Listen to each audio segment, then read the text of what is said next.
Hello listener, welcome to our channel the story teller. आइए कहानी के अगले भाग की शुरुआत करें। Next day, Rajvansh house. आज रोज से अलग घर में एक अजीब सा सन्नाटा पसरा हुआ था। राघव लिविंग एरिया के सोफे पर बैठा न्यूज़पेपर पढ़ रहा था। रावी खोई खोई सी रसोई में नाश्ते की तैयारी कर रही थी और अक्षता खुद को कमरे में बंद किए बैठे अपनी ही सोचों में गुम थी। थोड़ी देर बाद रावी ने नाश्ता तैयार कर लिया तो रसोई से बाहर आते हुए उसने राघव से कहा, मैं लाडो को नीचे लेकर आऊं? ऐसे अकेली रहेगी तो कुछ भी सोचकर खुद को परेशान करेगी। राघव ने कुछ नहीं कहा और बस सर हिलाकर उसने उसकी बात पर सहमति जताई। रावी सीढ़ियों से होती हुई आहिस्ता से उसके कमरे के बाहर आई, दरवाजे पर दस्तक दी और उसके दरवाज़ा खोलने पर खुद को संभालते हुए अंदर दाखिल हुई। अक्षता साइड हटकर ड्रेसिंग टेबल के सामने खड़ी अपने बालों को फाइनल लुक दे रही थी। उसने रोज़ की तरह येलो क्रॉप टॉप और वाइट प्लाजो पहन रखा था जो उसकी गोरे बदन पर बहुत खूबसूरत लग रहा था। बालों को खुला छोड़कर उसका पफ बना रही थी जो उसकी खूबसूरती में और भी चार चांद लगा रही थी। अक्षता को उस तरह देखकर रावी मुस्कुरा दी और फिर उसके करीब आकर उसने उसे कुर्सी पर बिठाया और प्यार से उसका गाल छूते हुए बोली, आज तो मेरी राजकुमारी बिल्कुल सचमुच की राजकुमारी लग रही है। वो उसकी बात पर कुछ ना कह सकी, बस फीकी मुस्कान से उसे देखती रही। रावी का ध्यान उसकी गले और मांग पर गया तो एकदम से सब कुछ उसे याद आ गया और उसकी वजह से उसके चेहरे के भाव कुछ बदल गए। अक्षता की मांग में अभी अभी हल्की लालिमा थी क्योंकि नहाने की वजह से सिंदूर पूरी तरह से हट चुका था, मगर उसने अपने कुछ अंश छोड़ दिए थे। गला पूरी तरह से खाली था और रावी की नज़र ड्रेसिंग टेबल पर मौजूद उसके मंगलसूत्र पर टिक कर रह गई थी। कुछ देर तक वो यूं ही खाली खाली आंखों से उसके मंगलसूत्र को देखती रही। फिर उसे उठाते हुए पीछे से अक्षता के पास जाकर उसने उसे उसके गले में पहनाते हुए कहा, लाडो मेरा बच्चा, इसे कभी भी खुद से अलग मत करना। ये तुम्हारी सुहाग की निशानियां हैं और इन्हें खुद से दूर करना अपशकुन माना जाता है। अब चाहे जो भी हो, हकीकत तो यही है कि तुम्हारी शादी हो चुकी है। उसकी आवाज़ अजीब सी थी। अक्षता ने कुछ नहीं कहा और बस सर हिलाकर उसकी बात पर सहमति जताई। वो कभी उसे तो कभी अपने गले में मौजूद मंगलसूत्र को देख रही थी। रावी ने खामोश नज़रों से उसे देखा, फिर पलट कर बाहर जाते हुए कहा, 2 मिनट तक मेरा इंतज़ार करो, मैं अभी आई। वो वहाँ से चली गई और 2 मिनट बाद वापस आई। अक्षता का हाथ अपने हाथ में लेकर उसने अपने हाथ में मौजूद सिंदूर की डिब्बी को उसकी हथेली पर रखते हुए कहा, आज से यह तुम्हारा है, इसे अपनी मांग में भर लो और मंगलसूत्र की तरह इसे भी खुद से अलग मत करना, रोज़ इसे अपनी मांग में सजाना। अक्षता ने एक नज़र हथेली पर मौजूद डिब्बी को देखा, फिर रावी को जो उसे सिंदूर लगाने का इशारा कर रही थी। अक्षता ने कांपते हाथों से सिंदूर को लिया और आंखें बंद करके उसे अपनी मांग में सजा लिया। आंसू की धार उसकी आंखों से होते हुए गालों तक आ गई। उसे इस तरह देखकर रावी के दिल में शदीद तकलीफ हुई, मगर वो कर क्या सकती थी। चाहे शादी जैसी भी थी, हुई तो थी मर्जी से या ज़बरदस्ती से, पर हकीकत तो यही थी कि अक्षता की शादी हो चुकी थी और अक्षता उसकी पत्नी थी। तो सुहाग की निशानी के ऊपर अक्षता का हक बनता था और ये हक खुद अक्षत ने उसे दिया था और इस हक को कोई भी नहीं छीन सकता था, अक्षत भी नहीं। तो वो कौन होती थी अक्षता को इन सब के लिए मना करने वाली? इसलिए उसने पहले ही उसे सब कुछ समझा दिया था। पूरी तरह से तैयार होने के बाद अक्षता ने खुद को आईने में देखा। वो बहुत अलग दिख रही थी। गले में छोटा सा मंगलसूत्र, मांग में उसके नाम का सिंदूर एक अलग एहसास महसूस करने पर उसे मजबूर कर रहा था। वो 2 पल तक तो खुद को आईने में देखती रह गई थी। अब यही उसकी ज़िंदगी की अटल सच्चाई थी जिससे ना वो मुंह मोड़ सकती थी, ना वो मुंह मोड़ना चाहती थी। पता नहीं क्यों, मगर उसके दिल ने जाने अनजाने में इस हकीकत को एक्सेप्ट कर लिया था कि वो अब अक्षत अग्निहोत्री से जुड़ चुकी है और दुनिया की कोई भी ताकत, कोई भी हकीकत इस बात को बदल नहीं सकती है। सच्चाई यही है और हमेशा यही रहेगी। रावी ने उसकी बलाएं ली और प्यार से कहा, किसी की नज़र ना लगे मेरी लाडो को। इसी के साथ उसने उसका हाथ थामा और उसे लेकर कमरे से बाहर आई। डाइनिंग टेबल पर राघव बैठा उनका इंतजार कर रहा था। अक्षता को देखकर उसके होंठों पर बड़ी सी मुस्कान आई थी, मगर जैसे ही उसकी नज़र माथे पर चमकते सुर्ख सिंदूर और गले में चमकते मंगलसूत्र पर पड़ी तो उसकी आंखों में गहरा गुस्सा उतर आया था। वो जल्दी से उनके पास आया और उसने जैसे ही कुछ कहना चाहा, उससे पहले ही रावी ने उसे रोकते हुए पूरी गंभीरता के साथ कहा, आपके दिमाग में जो भी बातें आ रही हैं, खबरदार जो उसे अपने मुंह से बाहर निकाला। भले ही आप इस शादी को ना मानते हो, मगर इन दोनों की शादी हुई है। इस कारण अक्षता मिस्टर अग्निहोत्री की वाइफ है, इसलिए आपको कोई हक नहीं बनता है कि आप उससे उसकी सुहाग की निशानियों को दूर कर सकेंगे। ये हक आपको नहीं है, ना ही मिस्टर अग्निहोत्री को है, ना ही किसी और को है। जब अक्षता ने उनके साथ अग्निकुंड के फेरे लिए और उन्होंने हम सबकी मौजूदगी में उसकी मांग में अपने नाम का सिंदूर भरा, तब से ये हक सिर्फ और सिर्फ अक्षता के नाम हो गया है और इसे उससे छीनकर आप बहुत बड़ा पाप करेंगे और मैं आपको इस पाप की भागीदार नहीं बनने दूंगी। आई समझ। उसकी आवाज़ में गहरी गंभीरता छुपी हुई थी जिसे महसूस कर राघव कुछ बोल ना सका। रावी उसकी बीवी थी, इसलिए वो उसको बहुत अच्छे से जानती थी। उसे इस तरह से अपनी तरफ आता देख वो समझ चुकी थी कि वो अक्षता को क्या कहने वाला है और उसके क्या इरादे हैं, इसलिए उसने पहले ही ढके छुपे लफ्ज़ों में उसे पूरी तरह से वार्निंग दे दी थी। अक्षता नजरें झुकाए उन दोनों के सामने खड़ी थी। रावी ने एक नज़र उसे देखा, फिर उसे लेकर डाइनिंग टेबल की तरफ चली गई। उसने उसे कुर्सी पर बिठाया और उसकी प्लेट में पराठा रखते हुए कहा, कुछ मत सोचो मेरा बच्चा, तुम बस नाश्ता करो, तुम्हारे भाई की तो आदत है बकवास करने की। अक्षता ने कुछ नहीं कहा और खामोशी से सर हिलाकर नाश्ता करने लगी। राघव भी अब तक डाइनिंग टेबल पर आ चुका था। उसने एक नज़र उन दोनों को देखा और फिर खामोशी से अपना नाश्ता करने लगा। अभी वो लोग नाश्ता कर ही रहे थे कि राघव का मोबाइल फ़ोन बज उठा।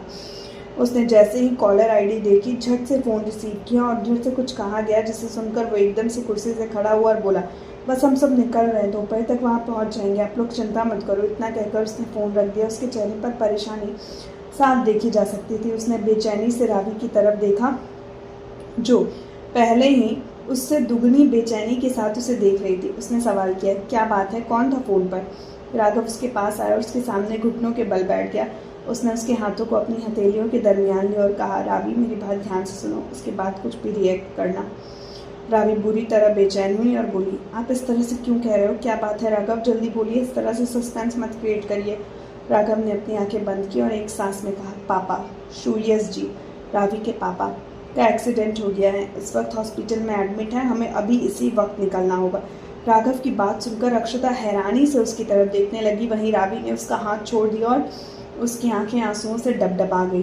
राघव ने आंखें खोलकर उसकी तरफ देखा तो वो आंसू भरी नज़रों से उसे देख रही थी। राघव ने उसे अपने से लगाते हुए कहा, शांत हो जाओ, मैं हूँ ना, कुछ नहीं होगा, हम अभी चल रहे हैं उनके पास।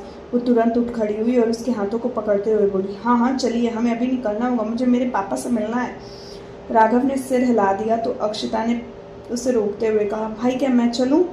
अक्षता की आवाज़ सुनकर दोनों का ध्यान उसकी तरफ गया। खबर सुनकर एक पल के लिए दोनों उसे पूरी तरह से भूल चुके थे। राघव ने कुछ देर सोचा और कहा, नहीं मेरी जान, हम तुझे वहाँ नहीं ले जा सकते, वहाँ सभी लोग हॉस्पिटल में हैं और पापा को लेकर परेशान है, इस तरह से वहाँ तुम्हारा जाना सही नहीं होगा, तुम यहीं रुको, मैं मोहिनी को बुला देता हूँ। अक्षता बुरी तरह मायूस हुई। वो सच में उन दोनों के साथ जाना चाहती थी।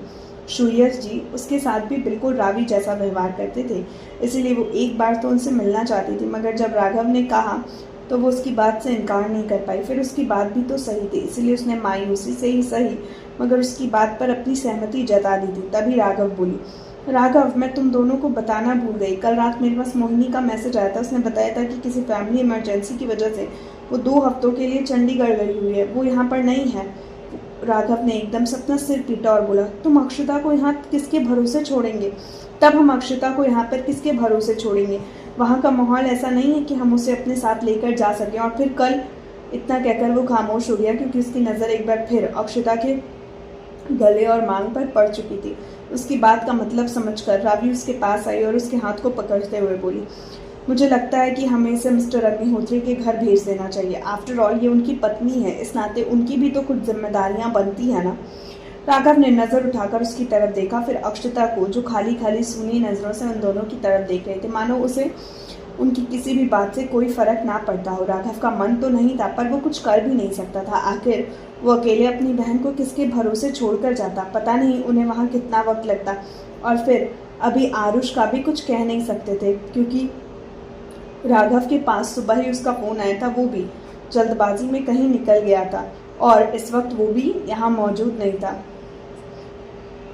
पता नहीं उन्हें कितना वक्त लगेगा और कब तक वो यहाँ वापस आ पाएंगे। तमाम बातें सोचते हुए अक्षता को अकेले रखना उसे बेहतर नहीं लग रहा था और फिर अक्षत के पास भेजने में भी उसे हिचकिचाहट महसूस हो रही थी। वो खामोशी से बहुत देर तक अपनी सोचों में उलझा रहा, फिर एकदम से बोला, लेकिन रावी, उन्होंने तो साफ शब्दों में कहा था ना कि वो इसे अपने साथ नहीं रखेंगे, और तो और उन्होंने घर में भी किसी को इन्फॉर्म नहीं किया है, तो हम क्या कहकर अक्षता को वहाँ भेजेंगे? उसकी सवाल को सुनकर वो एकदम से खामोश हुई, फिर कुछ सोच कर बोली, हम लाडो को वहाँ अकेले नहीं भेजेंगे, हम दोनों उसके साथ चलेंगे। भले ही उन्होंने अभी इन दोनों की शादी का सच किसी को नहीं बताया, मगर जब पिछली बार हम वहाँ गए थे तो उनके परिवार वालों का रवैया हमने खुद अपनी आंखों से देखा था। वो लोग अक्षता के साथ बहुत अच्छा बर्ताव कर रहे थे, बहुत अच्छे से पेश आए थे। इसलिए हम उन्हें अपनी परेशानी बताकर सिर्फ कुछ दिनों के लिए लाडो को वहाँ रखने को कहेंगे। अगर वो हमारी बात मान जाएंगे तो अच्छा है, नहीं तो हम इसे भी अपने साथ ले चलेंगे। मैं देख लूँगी सब कुछ। राघव को भी उसकी बात सही लगी, इसलिए उसने भी ज़्यादा बहसबाजी नहीं की और चुपचाप उसकी बात पर सहमति जताकर तीनों एक साथ घर से निकल गए। सूर्य जी के पास पहुंचना अभी ज़्यादा ज़रूरी था, इसीलिए उन्हें वक्त पर अक्षता को अग्निहोत्री मेंशन छोड़ना था। राघव ने अक्षता से पूछा, बच्चा तुम्हें तो कोई दिक्कत नहीं होगी ना? अगर तुम नहीं चाहती हो कि हम तो चिंता मत करो, हम तुम्हें वहाँ नहीं भेजेंगे, तुम हमारे साथ चलोगी। हमारे लिए तुम्हारी इच्छा से महत्वपूर्ण और कुछ नहीं है। अक्षता उन दोनों की तरफ देखी, फिर धीरे से नामे सिर हिला दी। हालांकि उसका मन तो हरगिज नहीं था कि वो दोबारा से उस शख्स से मिले जिसने एक पल में उसकी ज़िंदगी को पूरी तरह से बदल दिया है, पर मगर क्योंकि सूर्य जी की तबीयत खराब थी और दूसरा रावी वहाँ जाने के लिए बेचैन हो रही थी, फिर इस हालत में वो भी कुछ भी कहकर उन्हें परेशान नहीं कर सकती थी। ये बात तो वो भी अच्छे से समझ रही थी कि उसने अपनी वजह से परेशान कर वो सिर्फ उन्हें उनके लिए मुश्किलें बढ़ाएगी। तो बेहतर होगा कि वो समझौता कर ले। और फिर कल से लेकर आज तक उसने सिर्फ समझौता ही तो किया है, तो एक और सही। वैसे भी अब उन दोनों की शादी हो चुकी थी, आज नहीं तो कल अक्षत को दुनिया के सामने इस सच्चाई को लाना ही था और फिर दुनिया को भी सब कुछ पता चलना ही था। एंड फिर वो कब तक अपने भाई के घर रहती? कभी ना कभी तो उसे भी अक्षत के सामने उसकी बीवी की हैसियत से पेश होना था। तो फिर जो कल होना था वो आज क्यों नहीं? तमाम बातें सोचते हुए वो चुपचाप से राघव और रावी की बात पर सहमति दे चुकी थी। राघव ने आगे बढ़कर प्यार से उसका माथा चूमा और उसे अपने वजूद से लगाकर बोला, थैंक यू मेरी जान, हम दोनों को समझने के लिए। तुम अपना सामान पैक करो, फिर हम तीनों साथ निकलेंगे। अक्षता जो उनके साथ दरवाजे तक बढ़ गई थी, तुरंत दौड़ते हुए अपने कमरे की तरफ गई और रावी भी अपने रूम की ओर बढ़ गई। उसने उन दोनों का कुछ ज़रूरी सामान लिया और फिर आधे घंटे में तीनों लिविंग एरिया में खड़े एक साथ दिखाई दिए। राघव ने उन दोनों का हाथ पकड़ा और उन्हें लेकर घर से बाहर निकल गया। रावी ने घर को लॉक किया। राघव ने सामान को गाड़ी में रखा और थोड़ी देर बाद उनकी गाड़ी हवा से बात करते हुए आगे बढ़ने लगी। अक्षता पीछे बैठी अपना सिर विंडो से टिकाए खाली खाली आंखों से बाहर देख रही थी। धड़कनों का शोर इतना शदीद था कि वो उसे अपने कानों में सुनाई दे रहा था और चिढ़कर उसने अपनी आंखें बंद की और इसी के साथ अक्षत का वजूद और पूरी शादी किसी फिल्म की तरह उसकी आंखों के आगे घूम गई, जिससे वो बुरी तरह बेचैन हुई। कुछ समय में राघव की गाड़ी मेंशन के बाहर आकर ठहर गई। राघव ने पीछे मुड़कर अक्षता की तरफ देखा, जो बेचैन नज़रों से अपने भाई और भाभी को देख रही थी। उसकी आंखों में नमी थी और वो जल्दी जल्दी नामे सिर हिला रही थी। वो अक्षत के पास नहीं जाना चाहती थी। उसे इस तरह से देखकर राघव और रावी की आंखों में आंसू आ गए। आज वो खुद को दुनिया का सबसे बेबस इंसान महसूस कर रहे थे। वो गाड़ी से बाहर आए और अक्षता की तरफ का दरवाज़ा खोल दिया। अक्षता जल्दी से बाहर आई और राघव के सीने से लिपट गई। वो किसी छोटे बच्चे की तरह उसके वजूद से जकड़ी खड़ी थी। उसने उसे कसकर पकड़ रखा था। वो उसे छोड़ने को तैयार नहीं थी। रावी उन दोनों को देखकर बुरी तरह से इमोशनल हो गई और फूट फूट कर रोने लगी। उसे खुद भी नहीं अच्छा लग रहा था, पर वो क्या करती, वो मजबूर थी। इस वक्त उसके पापा के पास जाना ज़्यादा ज़रूरी था और वो किसी को भी अक्षता के हवाले से सवाल जवाब करते नहीं देखना चाहती थी, क्योंकि उसके गले का मंगलसूत्र और मांग में चमकता सिंदूर चीख चीख कर उसकी हकीकत को बयान कर रहा था। और अभी रावी इस कंडीशन में नहीं थी कि वो दुनिया के सामने अक्षता के लिए लड़ सकती। कम से कम अभी वो खुद को ऐसा ही महसूस कर रही थी। तभी वहाँ पर करण की गाड़ी आई। उसने जब उन तीनों को वहाँ देखा तो जल्दी से बाहर आया और सीधा राघव के पास आकर उसका नाम पुकारा, राघव। राघव ने अक्षता को बड़ी ही मुश्किल से खुद से अलग किया और करण की तरफ देखने लगा। करण ने सवाल किया कि तुम लोग यहाँ पर क्या कर रहे हो, जबकि बॉस ने हरगिज तुम्हें यहाँ आने से मना कर रखा है। राघव आगे आया और उसे सारी सिचुएशन के बारे में एक सांस में बता दिया, जिसे सुनकर करण के भी माथे पर बल पड़ गए।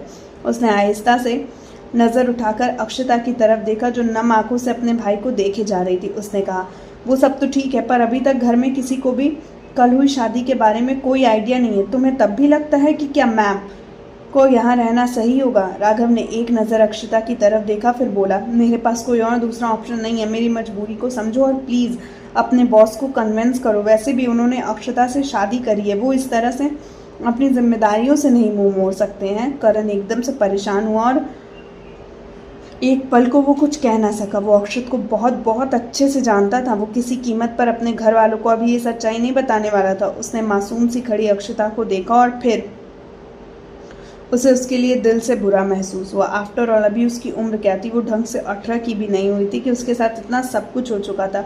उसने राघव को तसल्ली देने वाले अंदाज में कहा, तुम परेशान मत हो, मैं बात करता हूँ, फिलहाल तुम अंदर चलो। सबने सहमति जताई और आगे बढ़ गए कि करण ने एकदम से पलटते हुए कहा, मैम सुनिए। अक्षता ने हैरानी से उसे देखा तो वो बोला, अब आपकी बॉस से शादी हो गई है तो आप हमारी मैडम हुई, इसीलिए मैंने आपको मैम कहा। खैर वो सब छोड़िए, फिलहाल आप एक दुपट्टा लेकर अपने मंगलसूत्र को कवर कर लीजिए और सिंदूर को भी छिपा लीजिए।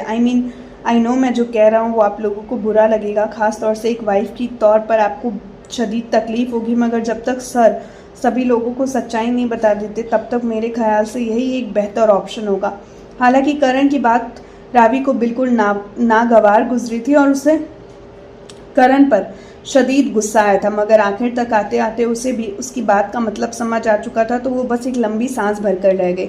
अक्षता की आंखों में नमी बुरी तरह से चमकने लगी थी और अब वो कभी भी लुढ़क कर चेहरे पर बिखर सकती थी। उसने जो बड़ी मुश्किल से खुद को संभाला था, अब वो फिर बुरी तरह रोने की इच्छा हो रही थी। उसे बहुत बुरा लग रहा था। अभी सुबह ही तो रावी ने उसे इन सबका महत्व समझाया था और तब ना चाहते हुए भी इसने उसे एक्सेप्ट कर लिया था, और अब करण उसे इन सबको छिपाने के लिए कह रहा था। खैर वो कुछ नहीं कर सकती थी।